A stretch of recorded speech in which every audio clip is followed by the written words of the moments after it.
yang mana bulan Ramadan tersebut adalah bulan yang agung, bulan yang mulia.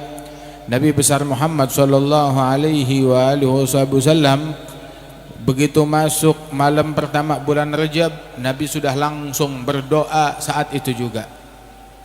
Nabi Muhammad menyatakan, Allahumma barik li fi Rajab wa Sya'ban wa ballighni Ramadan. Ya Allah, berikan keberkahan padaku, berkah yang ada di bulan Rajab dan bulan Sya'ban, panjangkan umur hingga ketemu bulan Ramadan. Ramadan ila Ramadan,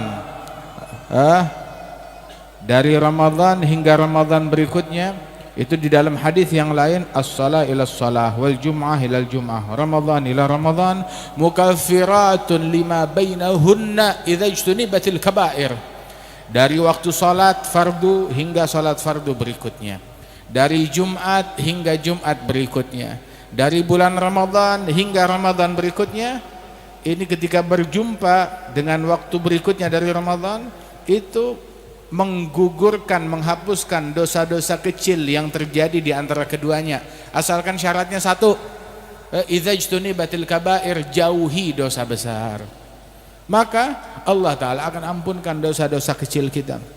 Sesungguhnya bulan Ramadan bulan yang agung, di mana syahrul Ramadan alladzi unzila fihil Qur'an, di dalamnya diturunkan Al-Qur'an. Di dalam bulan Ramadan terdapat satu malam lebih baik daripada 1000 bulan. Malam Lailatul Qadar, Lailatul Qadri khairum min alfi syahr. Malam Lailatul Qadar lebih baik daripada 1000 bulan.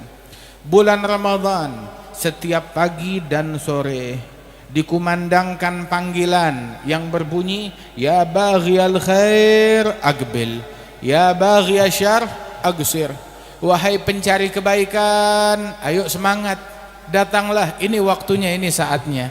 Wahai pencari keburukan, kurangin, taubatlah, ini waktunya taubat dan kembali kepada Allah Subhanahu wa taala. Dan di bulan Ramadan tersebut setan-setan pengganggu dibelenggu, mereka dibelenggu dan dipenjarakan selama 1 bulan penuh agar tidak mengganggu puasanya orang yang puasa. Kalau kita masih maksiat juga, berarti emang udah watak kita bandel. Jangan salahin setan, emang kitanya udah anteknya syaitan. Jangan salahin setan, setannya udah diikat, dipenjarakan, terus kita masih maksiat juga, emang ente yang setan, jangan-jangan. Na'udzubillahi min dzalik. Sebab setan tahu dia libur, cuti 1 bulan, cuti 1 bulan. Tapi selama cuti 1 bulan, kerjaan mesti jalan, dididik, dikader. Dia punya waktu 11 bulan, mengkader, dikader. Nah, mana dia kadernya syaitan? Ente lihat aja di bulan Ramadan, bagi orang-orang tersebut yang Ramadan enggak kayak Ramadan, tetap aja maksiat, tetap aja gosip, tetap aja sibuk sama dunia. Nah, itu jangan-jangan dia kadernya syaitan, waliyadzubillahi min dzalik. Sebab syaitan pengganggu dipenjara agar tidak merusak puasanya orang yang puasa. Oke, syaitannya dipenjara, tapi kan kejahatan bukan cuma datang dari syaitan doang, dari nafsu. Rasul sallallahu alaihi wasallam itu menyatakan bahwasanya pengaruh nafsu pun juga diperlemah dengan kita puasa. Pengaruh syaitan pun juga diperlemah, didikannya syaitan yang ada pada nafsu diperlemah. Dalam hadis, inna syaitan yajri fi ibni adam majrad dam fadayyigu majari syaitan bisawm. Syaitan pengaruhnya mengalir di tubuh Bani Adam seperti aliran darah, masuk begitu. Pengaruhnya syaitan di mata. Apa pengaruhnya syaitan di mata? Ngelihat orang lain dengan pandangan yang meremehkan, merendahkan, ngelihat aurat, ngelihat porno, ngelihat hal-hal yang enggak baik, begitu. Ngelihat apa segala macam tulisan yang haram atau gambar yang haram. Pengaruhnya syaitan mengalir di telinga, mau dengerin yang haram, dengerin gosip. Pengaruhnya syaitan di mulut, mau ngomong yang haram, mau berucap yang haram dan lain sebagainya. Pengaruhnya syaitan di anggota tubuh, melakukan hal-hal yang diharamkan oleh Allah Subhanahu wa taala. Karena itu persempit pengaruhnya dia dengan berpuasa. Dengan puasa pengaruhnya makin lemah, nafsu juga makin lemah, dan syaitannya dipenjara. Kalau kita masih bandel juga, itu namanya kebangetan. Sehingga Nabi Muhammad SAW, beliau pernah di atas mimbar, naik mimbar bilang amin. Sahabat nanya, kenapa engkau bilang amin ya Rasulullah? Dia bilang, barusan malaikat Jibril datang. Malaikat Jibril bilang kepada saya, Muhammad, man adraka Ramadan walam yughfar lah ab'adahullah. Bilang amin. Rasulullah bilang amin. Ya Rasulullah, yang ketemu bulan Ramadan tapi belum diampuni dosanya oleh Allah Ta'ala, ini orang sial, semoga tambah sial, tambah jauh dari Allah. Bilang amin. Nabi sumpahin, amin, disumpahin nama Nabi Muhammad Sallallahu Alaihi Wasallam. Lah kan kita nggak boleh nyumpahin orang. Kenapa Nabi nyumpahin orang? Bukankah Nabi rahmatan lil alamin? Kenapa nyumpahin orang? Nabi Muhammad tidak menyumpahi kecuali orang yang memang udah pasti dia sial, celaka. Nah itu yang disumpahin oleh Nabi Muhammad. Orang yang sial, celaka, itu yang disumpahin oleh Rasulullah. Kalau yang nggak sial, yang punya potensi keberuntungan, hatta sedikit, nggak bakalan disumpahin oleh Nabi Muhammad. Tapi yang udah nggak ada kesempatan untuk untung, nah itu yang disumpahin oleh Rasulullah Sallallahu Alaihi Wasallam. Nabi sumpahin, biar orang yang ketemu bulan Ramadan, tapi dia nggak diampunin dosa, ini emang ini orang udah sial. Sebab kalau ada orang di bulan Ramadan nggak dapat ampunan, terus kapan mau dapat ampunan? Bulan Ramadan dia tidak menjadi baik, terus kapan mau jadi baik? Bulan Ramadan dia nggak jadi istiqamah, terus kapan mau jadi istiqamah? Berarti ini orang nggak ada harapan untuk jadi benar. Sebab musim baik, bulan baik, waktu yang baik, tapi dia nggak bisa jadi orang baik, ya berarti ini orang nggak ada kesempatan untuk jadi orang baik.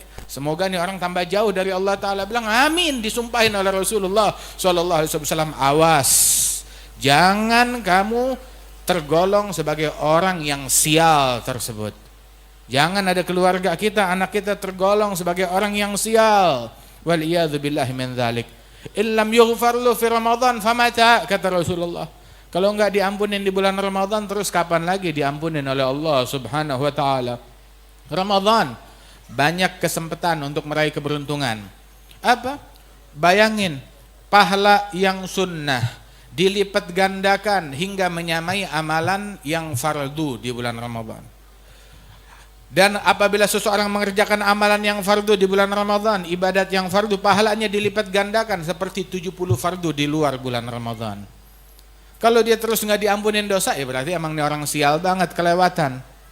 Rasulullah Sallallahu Alaihi Wasallam bilang tuh, kalau apabila bulan Ramadan dibukain pintu-pintu langit, dibukain pintu-pintu surga, dan ditutup pintu-pintu neraka. Itu bulan Ramadan. Nah kita juga, ayo bersihin hati kita. Biar rahmat Allah Ta'ala masuk, ampunan Allah Ta'ala masuk kepada kita sekalian. Jangan sampai kita jadi orang yang sial.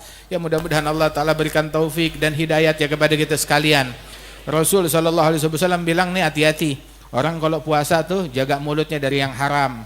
Ada beberapa hal yang bisa menggugurkan pahala puasa, kata Rasulullah Sallallahu Alaihi Wasallam. Khamsun yuftiruna as-shaim, al-kadhib wal ghibah wan namimah nadhar bi syahwah. Itu ada kadhib wal ghibah wan namimah wal yaminul kadhibah wan nadhar bi syahwah. 5 hal yang bisa menggugurkan pahala puasa: berbohong, dusta, berghibah, bergosip, namimah, adu domba, provokasi, tahrish.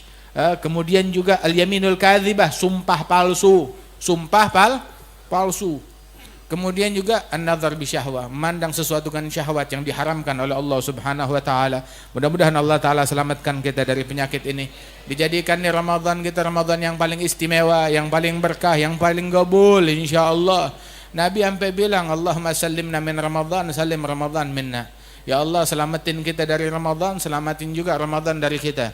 Ramadan datang bawa rahmat, juga bawa kutukan. Hah? Iya, Ramadan datang bawa kutukan. Buat siapa kutukannya? Buat orang sial. Buat orang yang nodain Ramadan. Buat orang yang kurang ajar kepada Ramadan.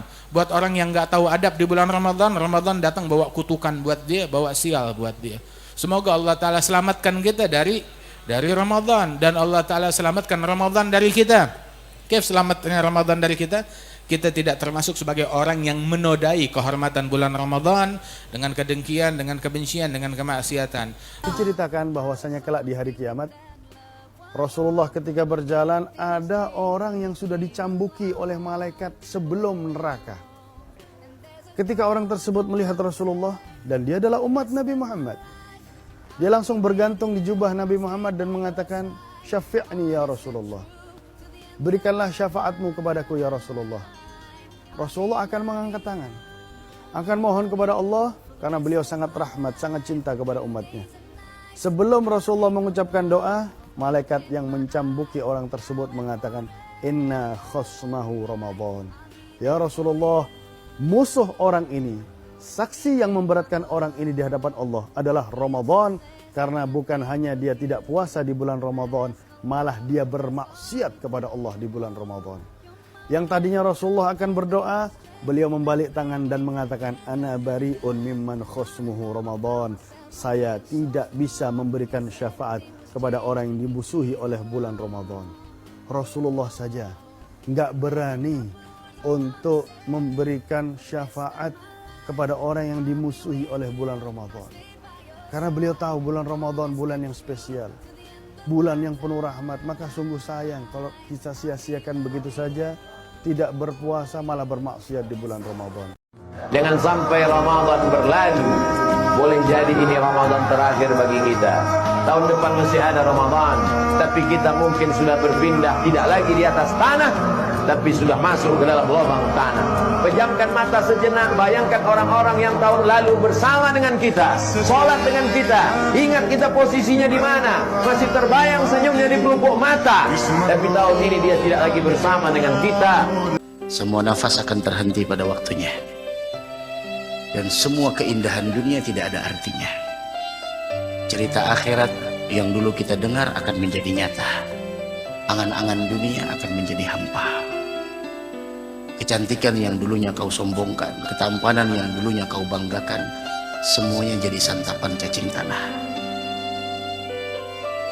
Harta yang dulunya kau simpan dan engkau tidak mau mengeluarkannya, semuanya jadi rebutan orang yang mewarisi hartamu.